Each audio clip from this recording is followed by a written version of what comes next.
নমস্কার, চলে এসেছি আমার একটা নতুন ব্লগ নিয়ে। কেমন আছো তোমরা সবাই? আর এখন বাজছে 10:30। আজকে হচ্ছে শুক্রবার, তোমাদের সাথে কথা হচ্ছে। তো কদিন যাবৎ ভিডিও আসেনি, শরীরটা সেরকম একটা ভালো ছিল না, এই সব মিলিয়ে আর কি হচপচ মতো হয়েছে। তো যাই হোক, ভাবলাম চলো আগে একটা ভিডিও শ্যুট করি ছোটোর ওপরে। আর শান্টু এদিকে শুয়ে রয়েছে, শান্টুর চোখে ড্রপ তো দেয়া যাচ্ছে না, কোনোভাবেই দেয়া সম্ভব হয়ে উঠছে না। ওই বাবি যখন করে থাকছে তখন করে দেয়া হচ্ছে, মানে ওই সকালবেলা একবার আর রাতে একবার, তাও সকালে একটা ড্রপ দেওয়া হয়েছে, একটা ড্রপ দেওয়া হয়নি, এরমভাবে চলছে। চোখের দাগ যেটা আর কি, যেটার জন্য মেন ওষুধটা দেয়া সেটা রয়েছে এখনো, কিন্তু অনেকটা হালকা হয়ে গেছে। ও যদি একভাবে দিত না তাহলে এতদিনে কমেও যেত, কিন্তু একভাবে তো দেয়া যাচ্ছে না। তো যাই হোক, সবকিছু মিলিয়ে মিশে চলছে এই আর কি। তো এখন মাখবো তেল, কারণ আজকে শ্যাম্পু করে নেবো। রবিবার দিন শ্যাম্পু করা যাবে না, মা বলে দিয়েছে আগে থেকে। তো একাদশী না কিছু একটা রয়েছে, তো মা বলেছে রবিবার শ্যাম্পু না করে আজকে বা কালকে যে কোনো একদিন করে নিতে। তো ভাবছি আজকেই করে নেবো। তেল করে নিয়েছি, লাগাবো এবারে। লাগিয়ে শুয়েছিলাম এতক্ষণ যাবো, শুয়ে পড়বো। তার আগে ভাবলাম তেলটা মেখে নিই, কারণ কিছুক্ষণ তো রেস্টে রাখতে হবে। তো তেলটা মেখে শুলে কি হবে, অনেকক্ষণ থেকে যাবে, তারপরে শ্যাম্পু করে নেবো। অলরেডি 10:30 বাজছে, বুঝতেই পারছি। তো চলো আগের দিনটা এখান থেকে শুরু করছি। এই জানলাটা খুলতে পারিনি, কারণ জানলাটার বাইরে যে পাঁচিলটা নোংরা হয়ে রয়েছে, ওই জন্য বেড়াল বা কিছু একটাতে পড়েছে, বেজি ফেজি কিছু হবে, তো ওই জন্য খুলিনি জানলাটা। এই জানলাটা দেওয়া, এটা খুলেছি আর এদিকেরটা খুলেছি। এই দিকেরটা খোলা যায়, কিন্তু খুললে না আমি ছিটকিনিটা লাগাতে পারি না, প্রচণ্ড শক্ত, ওই জন্য আর ওটা খুলিনি। এই দুটো জানলাই খোলা। চলো আজ ভিডিওটা এখান থেকে শুরু করছি। যদি ভালো লাগে প্লিজ সাবস্ক্রাইব করে পাশে থেকো।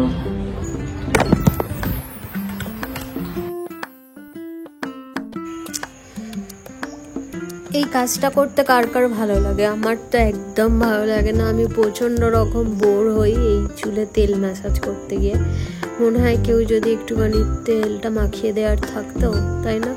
বাবি থাকলে বা মা থাকলে মাকে বলি, বা বাবি যখন থাকে বাবিকেও বলি মাখিয়ে দিতে। তো মা পিছন দিকে ছিল, কিন্তু হচ্ছে মা স্নান টান হয়ে গেছে, পুজো করতে যাবে, ওই জন্য আর মাকে কিছু বললাম না। আমার একদম ভালো লাগছে না এখন এই তেল মাখা ব্যাপারটা। আর চুলটার এত বাজে রকম মানে অবস্থা হয়ে গেছে, চুল পড়ছে তো অনেক, চুল উঠে যাচ্ছে, তার মধ্যে এই তেল মাখা বিরক্তিকর লেগে যায় এই তেল মাখতে। ওই জন্য আমি যখন এই তেল মাখি না, বেশিরভাগ ক্যামেরাটা অন করে মাখি, যাতে তাড়াতাড়ি মাখা হয়ে যাবে আর সময়টাও কেটে যাবে। এই মানে হেয়ার কেয়ারের মধ্যে সব থেকে বিরক্তিকর পার্ট আমার এটা লাগে। তো মাস্ক তো সেরকম চুলে খুব কমই লাগানো হয়, কারণ ওই চুল ধুতে গিয়ে প্রচণ্ড একটা মানে হেডেক নিতে হয়, কারণ ওই চুলে আটকে থাকলে না আমার প্রচণ্ড ঘেন্না করে ওটাতে।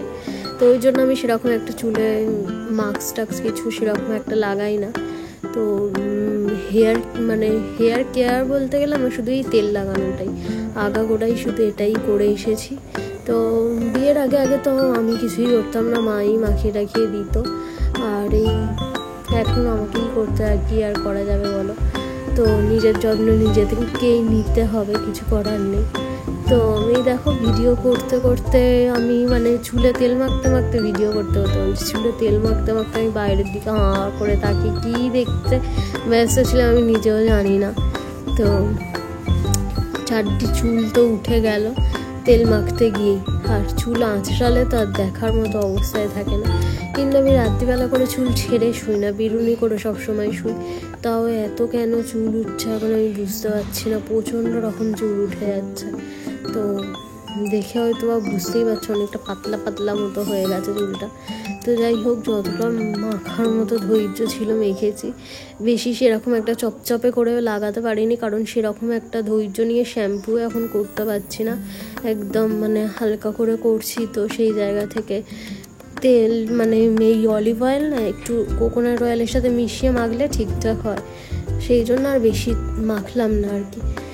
তো টিফিন এসে গেছে, আজকে শুক্রবার। আলু কষা আর পরোটা, দেখতেই পাচ্ছ আলু কষার কালারটা জাস্ট অসাধারণ এসেছে আর খেতেও দুর্দান্ত হয়েছিল। ওই জন্য তোমাদের একদম ক্লোজ একটা শর্ট তুলে তোমাদের দেখালাম। তো খেয়ে দিয়ে চলে গেছিলাম স্নানে, কারণ প্রচণ্ড মাথাটা ধরে গেল হুট করে, জানি না কেন, তেলটা মাখার পরই। তো ভাবলাম যাই স্নানটাই সেরে আসি, এসে তারপরে একেবারে শোবো। ওই জন্য এবারে যদি স্নান করে শুয়ে পড়ি তো ঠান্ডা লেগে যাওয়ার একটা ব্যাপার থাকে, ভিজে চুল যেহেতু। তো ওই জন্য হেয়ার ড্রায়ারটা বের করেছি। তো হেয়ার ড্রায়ার বের করে এবার চুলটা হালকা করে, মানে আমি চুলে সেরকম একটা হিট দিই না, কারণ একের সব চুল উঠে যাচ্ছে, তারপর হিট দিলে আর দেখতে হবে না। কিন্তু দেখলাম একদম না শুকোলে না হবেই না, একটুখানি হালকা অন্তত শুকিয়ে নিতে হবে। ওই জল টপা ব্যাপারটা একটু কেটে গেলে তাহলে ঠিক আছে, না তো আবার চুলে একটা কিছু পেঁচাতে হবে। আর চুলে ওরকম পেঁচিয়ে শুতে গেলে না প্রচণ্ড অসুবিধা হয়। আর অনেকক্ষণ যাবৎ বসে আছি, কোমরেও ব্যথা দিচ্ছে। তো বেশিক্ষণ আমি আর বসে থাকতে পারবো না, ওই জন্য আমাকে শুতেই হবে একটুখানি, না আসলে আমি আর পারবো না। অনেকক্ষণ দাঁড়িয়েছিলাম। তো স্নানে গেলে তো বুঝতেই পারছো, শ্যাম্পু করেছি, অনেকটা টাইম গেছে। তো ওই জন্য ভাবলাম চলো আজকে না করলেই নয়, হালকা করে একটুখানি শুকিয়ে নেবো। এখন আমি না সেরকম একটা চুলটা ভেজাই না, খুব হালকা করে মাথার সামনেটা একটুখানি ভিজিয়ে নিই, না তো শরীর গরম হয়ে যাবে। ওই জন্য মাথার সামনেটা একটুখানি হালকা করে জল দিই, সেরকম একটা চপচপে করে যেরকম ভেজানো, সেই ভেজানোটা ভেজাই না, এই আর কি। তো এখন ড্রায়ার দিয়ে নিচ্ছি। তো ড্রায়ার দিয়ে হালকা করে শুকিয়ে তারপরে শোবো। তো চলো চুলটা শুকিয়ে নিই, তারপরে আছে তোমাদের সাথে কথা বলছি। বন্ধুরা, তোমাদের সাথে কথা হচ্ছে, এখন বাজছে 1:30। আমার খাওয়া দাওয়া হয়ে গেছে। আর আজকে শুক্রবার, নিরামিষ ছিল, ভাত, মুগের ডাল, আলু ভাজা করে বলেছিল, মা করলাম আলু ভাজা করতে হবে না, আলু ভাতে দিতে, কারণ কালকেই আলু ভাজা খেয়েছি। তো আলু ভাতে পাঁপড় ভাজা এইসব দিয়ে খাওয়া দাওয়া সারলাম। আর রাতে দেখি কি হয় না হয়। তো গলাটা কেমন ধরে একটা যাচ্ছে, বসে যাচ্ছে। তো চলো, জানলা দিয়ে দিয়েছি তো ফ্যান অফ করে থাকা যাচ্ছে না, দম বন্ধ হয়ে যাচ্ছে। এখন এবার শোবো, আর ঘুম থেকে উঠে তোমাদের সাথে কথা হচ্ছে। কি শুরু করেছিস?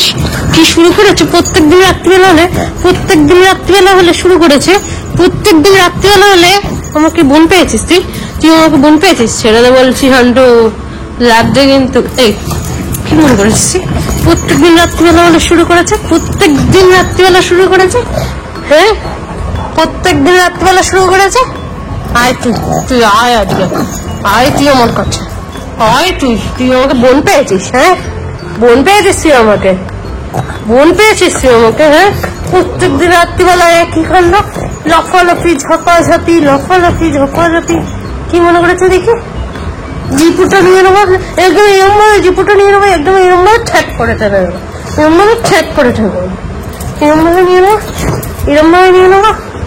এছাড়া চোর আজকে সরে যা আজকে। চুপ করে বসে থাকবি, ওখানে বসে থাকবি। এরম